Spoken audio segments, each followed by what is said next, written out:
Bismillahirrahmanirrahim. Assalamualaikum warahmatullahi wabarakatuh. Jumpa lagi kita di channel Sumber Dakwah Official. Nah, ini ada pidato terbaru tentunya dari seorang presiden terpilih, Pak Prabowo Subianto. Oke, tanpa berlama-lama, tanpa kita berbasa-basi, langsung saja kita mulai videonya. Bismillahirrahmanirrahim. Let's go. Bismillahirrahmanirrahim. Assalamualaikum warahmatullahi wabarakatuh. Waalaikumsalam warahmatullahi wabarakatuh. Selamat sore. Salam sejahtera bagi kita sekalian. Shalom, Om Swastiastu, Namo Buddhaya, salam kebajikan, Rahayu. Yang saya hormati dan saya banggakan, Panglima Tentara Nasional Indonesia Jenderal TNI Agus Subianto. Yang saya hormati dan saya banggakan, Kepala Kepolisian Republik Indonesia Jenderal Polisi Listio Sigit Prabowo. Para Kepala Staf Angkatan yang saya hormati dan saya banggakan, Kepala Staf Angkatan Darat Jenderal TNI Maruli Simanjuntak, Kepala Staf Angkatan Laut Laksamana TNI Muhammad Ali, Kepala Staf Angkatan Udara Marsikal TNI Muhammad Tony Harjono, Komandan Jenderal TNI Letnan Jenderal TNI Rudianto, Kepala Lembaga Pendidikan dan Latihan Polri Komisaris Jenderal Polisi Purwadi Arianto. Para Ini aduh, jenderal soalnya bintang tuh apa? Gubernur Akademi TNI Polri dan seluruh pejabat Mabes Angkatan yang saya hormati dan saya banggakan. Yang saya hormati, saya banggakan dan yang saya cintai, seluruh taruna dan taruni calon perwira remaja TNI dan Polri tahun 2024. Selamat siang saudara-saudara sekalian. Pada sore hari ini saya mendapat kehormatan diundang oleh Panglima TNI dan Kepala Kepolisian Republik Indonesia untuk memberi pembekalan kepada saudara-saudara sekalian, para calon perwira remaja yang sebentar lagi akan dilantik.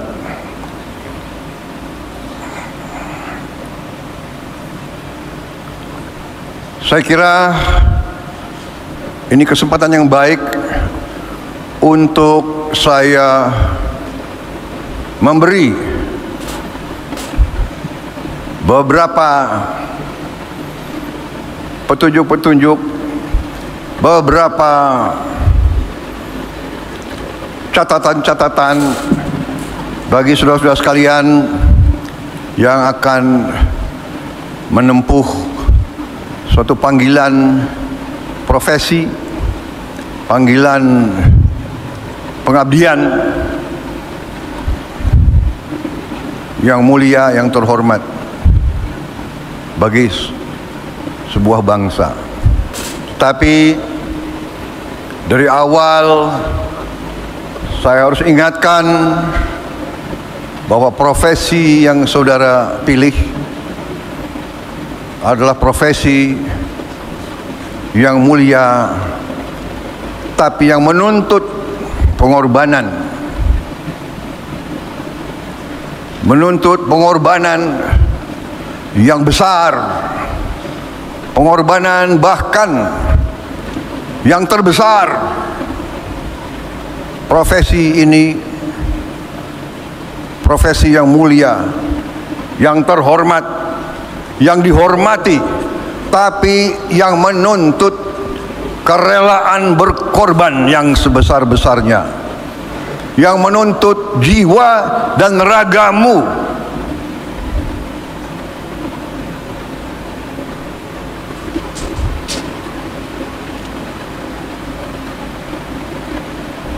Saudara-saudara sekalian, Agak tegang kan? Ini agak serius ini. mungkin lebih pantas kalau saya panggil Anda anak-anakku. Iya. Mungkin juga cucu-cucuku mungkin. Anda telah memilih kehidupan ini.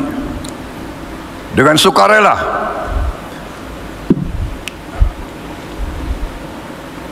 Anda telah digembleng, menempuh pendidikan yang cukup padat, lama. Tapi kalau saya ingat waktu saya seusiamu, banyak di antara teman-teman saya yang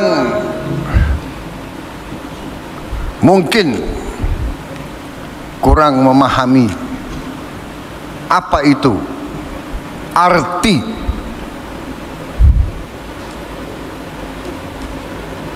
kehidupan seorang prajurit.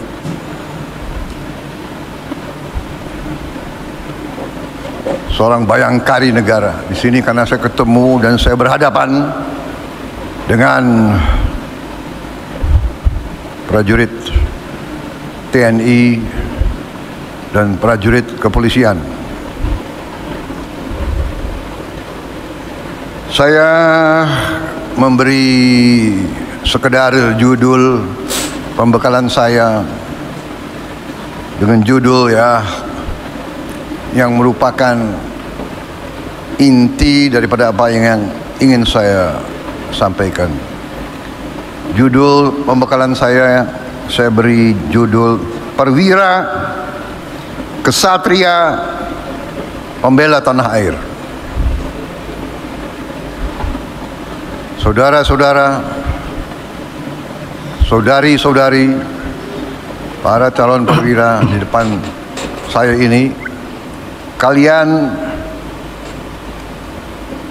sebentar lagi menjadi perwira, yang artinya kalian harus menjadi kesatria, dan saudara sesungguhnya adalah pembela tanah air.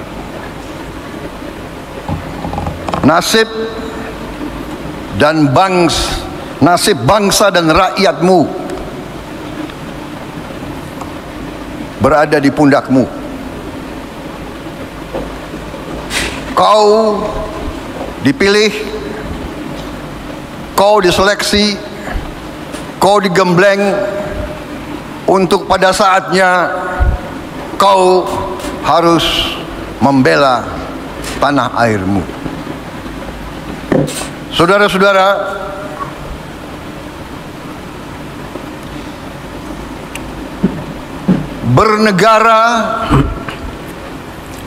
bernegara itu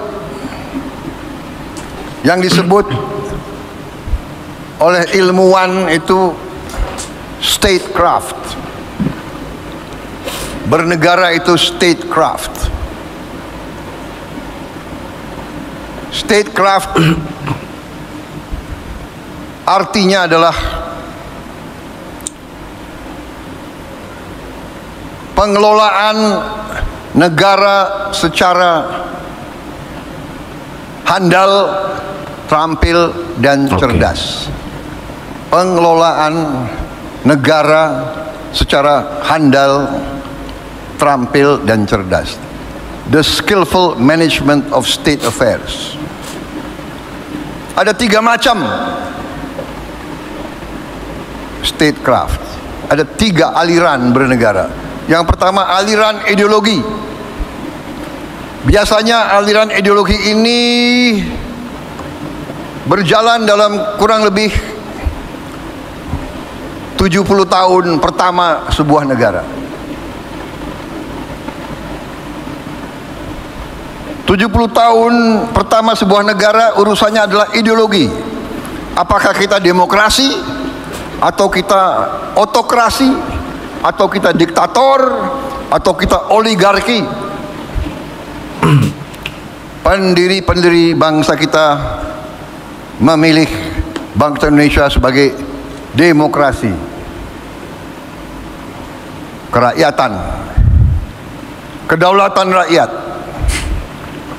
Ada negara yang berdasarkan faham ideologi ekonomi, kapitalisme atau sosialisme, kapitalisme atau komunisme. Ada negara yang berdasarkan rasialisme atau liberalisme. Kita pernah mengalami dijajah. Waktu kita dijajah, negara itu adalah negara imperialis berdasarkan rasialisme. Di atas kulit putih, di tengah-tengah bangsa asing Asia Timur yang disebut Fremde Oosterlingen. Baru kita pribumi golongan paling bawah yang mereka sebut inlander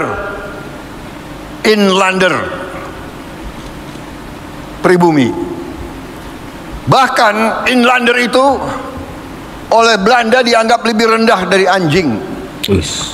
Karena di beberapa tempat waktu kita dijajah selalu ada papan-papan prasasti-prasasti yang menceritakan atau yang menggambarkan atau yang memerintahkan dilarang untuk anjing dan pribumi. Verboden for Honden and Inlander. Yang ini agak salah terjemahannya. Kalau yang benar verboden dilarang, for Honden ya Honden dulu, baru Inlander. Honden and Inlander. Jadi anjing dulu baru kita di bawah anjing. Astagfirullahaladzim. Saudara-saudara sekalian, saya tahun 78 Letnan 1 Prabowo Subianto pernah membawa anak buah saya berenang di kolam renang Manggarai.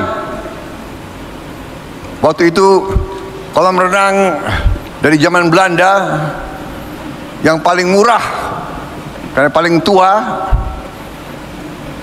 Waktu itu sudah nggak begitu bagus, tapi saya bawa anak buah saya latihan berenang. Waktu itu Cijantung, Kopassus tidak punya kolam renang. Waktu saya datang ke Manggarai, di kolam renang itu saya melihat ada prasasti di tembok yang tertutup oleh lumut. Ini tahun 78 ya, 28 tahun setelah kita terima kedaulatan. Saya dasar ingin tahu apa yang ditutup oleh lumut itu. Saya bersihkan itu lumut dan saya ketemu tulisan Verboden for Honden and Inlander. Bayangkan tahun 78. Karena saya marah dan dongkol, saya suruh bongkar itu. Saya sadar sekarang saya salah. Harusnya jangan dibongkar, jangan dibuang, harus disimpan sebagai bukti untuk kalian semua. Kita bangsa Indonesia pernah dinilai lebih rendah dari anjing. Hai anak-anakku, kau penerus bangsa kita, tapi saya tidak yakin kau mengerti dan kau faham betapa bapak-bapak kita, mungkin kakek-kakekmu, nenek moyang kita, betapa nenek moyang kita harus merebut kemerdekaan, harus perang, harus berdarah, harus melihat saudara-saudaranya dibunuh supaya kau bisa hidup dengan baik. Oke, agak merinding. Ini Pak Prabowo keras. Ya. Ini negara yang dulu berkuasa di sini dan yang menilai bahwa kita ini adalah lebih rendah dari anjing. Kita ini bisa duduk di ruangan yang baik ini, kau akan dilantik karena Andi Patah, karena Puang Sidi. Ini cerita tentang Westerling peristiwa-peristiwa di mana dia muncul. Tapi tidak hanya dia, di semua daerah dari Aceh sampai ujung timur pasti banyak peristiwa-peristiwa seperti itu. Jadi saudara-saudara, kalau kembali kepada bernegara, ada bernegara berdasarkan ideologi, kemudian sesudah 70 tahun sekitar itu biasanya negara itu akan bernegara berdasarkan tujuan kemakmuran, ya. Aliran ekonomi, negara bertujuan meraih kesejahteraan dan kemakmuran. Kalau yang 70 tahun pertama biasanya yang mimpin adalah para pejuang kemerdekaan dan para prajurit. Sesudah itu, begitu kita beralih kepada aliran ekonomi, yang mimpin biasanya para pengusaha dan para ekonom, ahli ekonomi. Tapi ada aliran ketiga bernegara, dan ini kadang-kadang kita lupa. Elit bangsa Indonesia lupa. Yang ketiga ini adalah aliran realisme. Di Indonesia selama ini yang selalu diajarkan adalah aliran ideologi dan ekonomi. Lupa. Saya sendiri baru ngah bahwa bernegara itu ada aliran realisme, kenyataan. Kalau negara bertujuan, kalau negara berdasarkan realisme, negara itu tujuannya harus survival. Survival suatu bangsa. Karena pasti ada konflik politik, ekonomi, konflik pertahanan dan sebagainya. Dan ini hari-hari ini kita lihat dengan mata kita tiap hari. Ukraina, Sudan, Somalia, Yemen, terakhir Gaza, perang, dibantai rakyat, anak-anak dibantai. Hitungan terakhir 136.000 penduduk Gaza terbantai. Ini adalah penemuan jurnal Inggris, The Lancet. Hitungan mereka 136.000. Sebagian besar anak-anak kecil. Saudara-saudara, kadang-kadang elit bangsa Indonesia lupa. Undang-Undang Dasar 45 di mulut, tapi kita kurang baca, kurang mengerti bahwa tujuan nasional kita yang ada dalam pembukaan Undang-Undang Dasar kita sangat jelas, sangat gamblang. Tujuan nasional kita yang pertama adalah melindungi segenap bangsa Indonesia dan seluruh tumpah darah Indonesia. Yang pertama melindungi, baru memajukan kesejahteraan. Jadi ekonomi, kemakmuran itu kedua. Pertama melindungi, baru mencerdaskan, baru pendidikan, melaksanakan ketertiban dunia. Ya. Untuk apa kita bangun gedung-gedung? Untuk apa kita bangun pelabuhan, bandara? Untuk apa kita bangun kereta api cepat? Untuk apa kita bangun jalan raya? Untuk apa kita bangun waduk? Kalau negara ini tidak utuh, tidak aman, tidak terlindungi.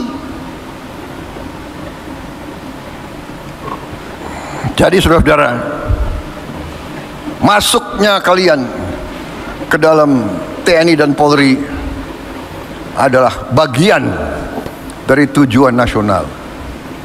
Kita butuh tentara yang sangat kuat. Kita butuh kepolisian yang sangat hebat. Ini survival kita sebagai bangsa. Saudara-saudara, berapa tahun yang lalu, katakanlah 35 tahun yang lalu kurang lebih, ada sebuah studi dari Harvard University. Mereka membuat suatu research tentang semua peradaban, semua pemerintah peradaban yang bertahan di atas 300 tahun. Ternyata tidak banyak. Kalau tidak salah hanya ada 10 peradaban yang bertahan 300 tahun ke atas. Pertama Tiongkok. Tiongkok tertulis saja sudah 3.000 tahun sejarahnya. Tidak tertulis mungkin 4.000, 5.000 tahun. India sama, kurang lebih 2.500 tahun, lebih 3.000 tahun. Persia sama, di atas 2.000 tahun. Romawi 1.000 tahun. Peradaban Islam 1.000 tahun. Unggulnya, puncaknya, Maya dan Inka di Amerika 700 tahun, 600 tahun. Rusia kurang lebih 900 tahun. Inggris kurang lebih 400 tahun. Amerika Serikat sampai sekarang sekitar 80 tahun. Apa?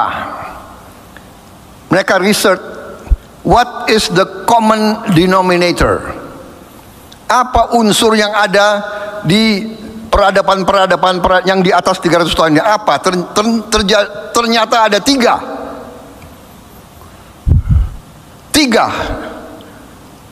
Tentara yang unggul, intelligence dan polisi yang unggul, ini kurang polisinya, intelligence, polisi, and security yang unggul, birokrasi yang unggul, civil service. Ingat, ini 2000 tahun yang lalu, 3000 tahun yang lalu. Guys, nah seperti biasa kalau pidatonya Pak Prabowo pasti menggelegar gaspol dan bikin merinding. Pokoknya tegas, pintar, cepat, dan berwibawa. Dah, saya akhiri. Tulis di kolom komentar apa pendapat kalian. Tentunya selalu cerdas, selalu berpikir positif. Jangan mau termakan isu hoax. Dan jangan mau terpecah belah. Jangan mau diadu domba NKRI harga mati. Tetap kawal kemenangan Pak Prabowo dan Mas Gibran. Wabillahi taufiq wal hidayah. Assalamualaikum warahmatullahi wabarakatuh.